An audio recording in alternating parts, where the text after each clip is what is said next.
Il y a quelques années, j'ai regardé Le fabuleux destin d'Amélie Poulain. Alors, je ne sais plus exactement ce que j'ai ressenti, mais je sais ce que j'ai ressenti il y a quelques jours quand je l'ai revu pour la seconde fois. Et c'était magnifique. En le revoyant, j'ai vu une infinité possible de beauté. J'ai vu dans les yeux de cette femme l'amour de ma vie. J'ai vu dans son sourire et le profond de son regard un cadeau, une relique. J'ai vu une infinie puissance de joie, une collecte, un cueillir sans fin. J'ai vu l'univers dans un panier. J'ai vu le beau dans le noir, la chair, dans le marbre et le bitume. J'ai vu la lettre de mes songes. J'ai vu le sol offrant, le puits des rebuts.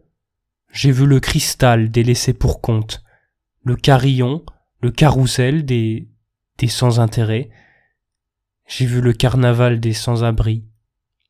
J'ai vu l'enfant, sa symphonie mystérieuse, son sérieux, ses sourcils. J'ai vu la grâce dans un pot, l'élégance dans un balai, l'univers dans un panier. Ce film est amour. C'est une hymne aux joies cachées des jours. C'est un témoignage d'espoir, un témoignage d'espoir indigeste, abject de beauté. C'est une insulte aux insensibles, aux imbéciles, aux résignés, aux convaincus. C'est intolérable de douceur. C'est con de grandeur et de tendresse. C'est incompréhensible à tous ceux qui se mentent ou ont perdu leur cœur d'enfant, sans intérêt à ces gens à qui l'on doit tendre la main. Amélie et son ami font de ces riens des joyaux. Ils arrivent à voir le sacré dans un sac, à s'émouvoir d'essence, du vent, d'un arbre. Tout semble être un cadeau à celui qui s'enivre d'être, à celui qui a su garder son étonnement de vivre. Amélie a gardé la clairvoyance de l'enfance. Elle sait, elle sent les ondes du temps dans un jouet perdu. Elle a gardé sa curiosité enfantine, son idiotie, le voile de l'imagination qui cristallise le monde dans un manteau neigeux. Amélie fait partie de ces élus ou de ces hommes qui s'offrent au monde.